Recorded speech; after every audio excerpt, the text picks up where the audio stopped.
Alright, what's up guys? What's up mga kaaro? So nandito tayo ngayon sa place ng Chigi at kasama natin si Sir Jerry para explain sa atin yung mga product nila. I believe meron tayong apat na products na i-discuss guys at mga kaaro. So if you're interested in these, of course, meron din kayong Facebook page, ano? Yes, sir. We are at facebook.com/ChigiPH or Instagram ChigiPH din. Recently nag-launch kayo nito mga product. This is very recent lang ngayon, no? Ito lang talaga, ngayon lang yung umpisa or you've been around, hindi lang natin na i-launch formally. So Chigi Philippines has been here since around June. We started marketing aggressively talaga noong August lang. Kaya ang soft launch namin was at Moto Heritage last September. So ngayon we are slowly building up until next year. May motorcycle event next year na malaki. We plan to grand launch doon. Walk us through naman, ano tong inuupuan mo ngayon and you know, the products na meron tayo dito sa Chigi. Okay, so this is my Italjet Dragster Limited. Okay, this is one unit out of 499, unit number 429. So limited siya. Ito yung talagang rare scooter, sabihin natin ganun, rare race na scooter. May signature din to ni Massimo Tartarini, which is yung designer ng Dragster mismo. So handwritten signature na sa kabilang side. Ayan. Siya yung designer ng Dragster, no? Yes sir, yes sir. And nagpunta raw siya rito and syempre hindi pinalampas yung pagkakataon. Yes, sir. Pinapirmahan. Ito yun. Yan, oo. So ano yan, pentel pen lang yan na pina-PPF ko na para ma-preserve. Anong naka-install dito, sir, na product natin? So currently, dalawa yung product na naka-install dito. Consider tatlo, why not? Pero dalawa yung main product. First is our all-in-one AIO5 Lite, okay? Bakit siya light? Kasi ito yung mid-size na screen natin. So all-in-one 5 main function yan. First would be GPS. So may GPS speed tayo, assistance, mga ganyan. Tire pressure monitor. Kita nyo, umiilaw na yung front na display ko, di ba? Front na gulong ko, medyo mahina na yung hangin. So at least it warns me na mahina na yung hangin ko, pahangin na ako. Madaming rider dito na bumili ng motor, pinahangin isang beses, iniwan na ng matagalan. So at least ito, peace of mind na well-maintained yung gulong natin. Okay. Isang main function nito is isang pindot, dashcam. Okay. May front dashcam, may rear dashcam, may lane assist, nag-caution siya. May blind spot monitor pa. Ano naman ng blind spot monitor na yon? So ang blind spot monitor, pag may pumipina sa likod natin, may malapit sa atin na hindi natin nakikita sa salamin natin or kailangan natin lumingon, at least wino-warningan na tayo dito na may malapit na kotse, tao, bagay sa likod natin. Well, that's very useful kasi at least you know how to react, you can anticipate kung anong gagawin ng nasa gilid mo na yun. Personally sa akin, since maselan ako sa bike ko, malaking tulong ang blind spot monitor na pag sa traffic, makita ko may lumalapit masyado, umaabante na ako ng kusa para at least may konting space lang ako between them. Kasi inaalagaan ko yung paint job neto, yung mga ganon. So, isa pa na yun. Next, may collision sensor din to na isa-save niya, ilalock niya yung file pag may nag-collide dito or na-sense niyang may aksidente. Ilalock niya yun, so masasave mo siya for insurance claim. Pinakamagandang bagay dito is yung accessibility, yung proof natin sa insurance. Next, may sentry mode din to. May sentry mode to na pagka naka-off yung bike, wala yung susi. May tumatawag! Ayan, may Guys! may nag-text lang sa akin, may notification ako, may nag-text sa akin. So, as part of safe riding, makaka-receive ka notifications ng messages. Pag may nag-like ng post mo, may nag-share, o kung ano man ganon, wala ka notification nun. Messages lang. Okay. At hindi ka pwede mag-reply. Ibig sabihin nun, tatabi ka bago ka mag-reply. As part of being safe. Pero at least nakikita mo, importante ba to o hindi? Right. Okay. Very useful yun, especially pagka you're someone na medyo busy at kailangan sumasagot madalas ng mga kliyente. Yes, sir. Tapos ngayon, balik tayo sa dashcam system natin. Nung Friday ng gabi, iniwan ko to dito ng mga 9 p.m. Ang setup time ng booth natin ngayon dito sa Motorride is around 5 a.m. So from 9 o'clock hanggang 5 a.m., tenga to sa parking. Ngayon, the moment na may tumulak nito, kasi sinabi ko sa empleyado namin, kayo na magtulak ng motor papasok sa venue, the moment na may nagtulak, nagbumukas yung dashcam natin, nag-record na siya. Kahit nakapatay yung bike, wala yung susi, nasa akin yung susi. So, peace of mind siya na pag iniwan natin yung bike natin sa parking ng mall or kung saan man public place, pag may gumalaw or wag naman may nakatumba, we have proof kung sino yung nakatumba. Based pag na-record natin yung harap and likod. And automatic siya.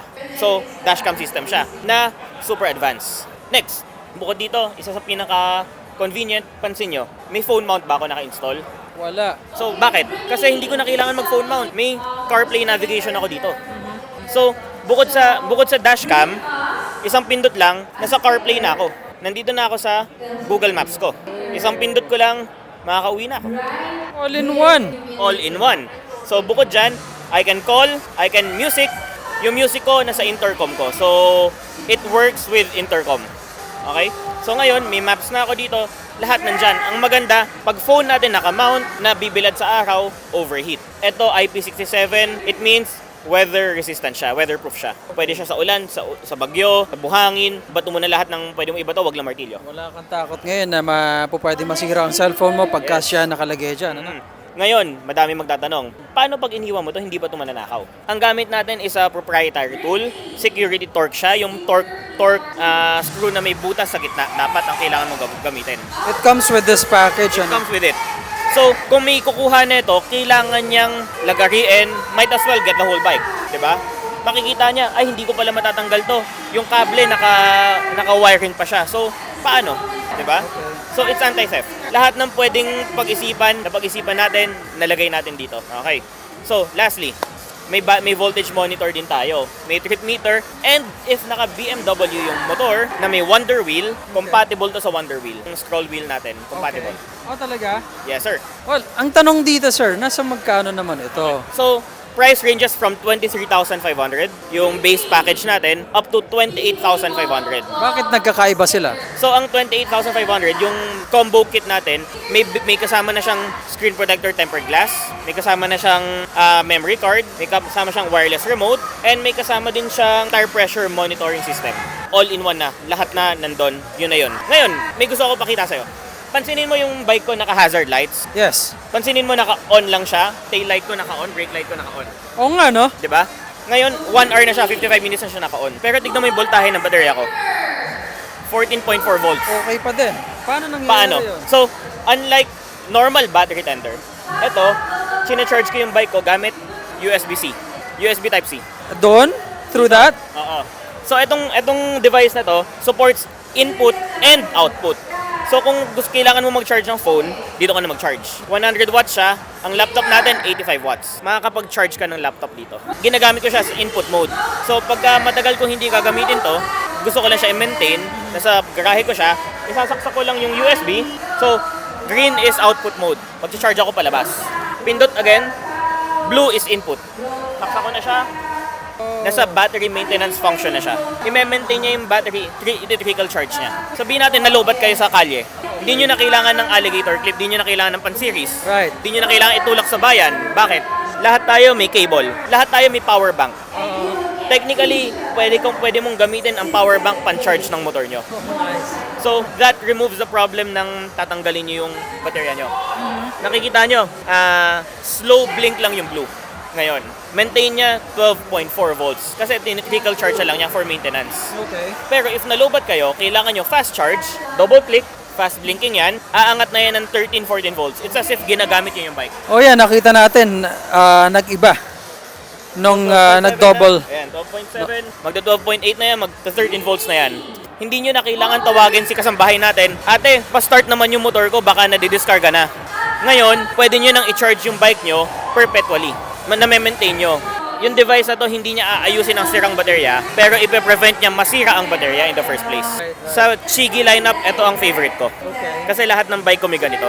Magkano yan? So ang battery maintenance system natin, umaabot ng 12,800 pesos. Ito sir, hulaan mo. I don't know, 5,000? No, 3,660 pesos. Sobrang cheap niya. Kasing mahal lang siya ng sabihin natin isang buong baterya din. Right. Ang point is, eto may peace of mind ka na habang bumabiyahe ka, mas lalo na kung long ride, pwede mo ma-restart yung baterya mo pag malubat ka. Or kung nag-aalangan ka na sa baterya mo, pagdating mo sa destination, saksak mo lang siya. Na-maintain siya, mas-start mo yung bike. Yeah. Well, not only na nakakatipid ka sa presyo, it also may very peace of mind and it's very convenient to use, ha? Yes sir. Apo. So, pinakamagandang combo yan, may battery tender ako dito. At the same time, may security system ako. So, sa Chigi, we specialize in efficiency, practicality, security, and insurance. So, maintenance-wise natin ng factor, nandito. Security natin, eto. Convenience natin and efficiency, nandito din.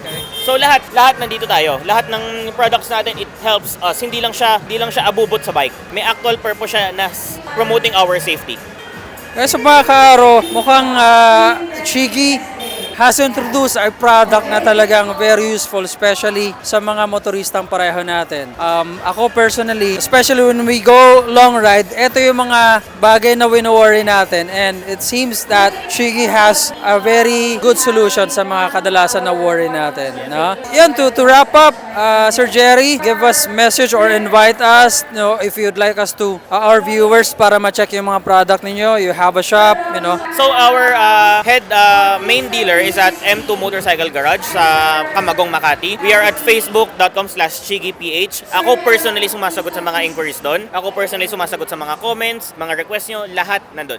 Okay. So you can contact us there. Tapos we can always do live demonstration din. So para mas kabisado nyo pa, there are things na probably hindi lumabas sa interview na to, and those are the things na po pwede nyo malaman guys sa mga car. Sir Jerry, salamat! Thank you. Salamat sa oras niyo.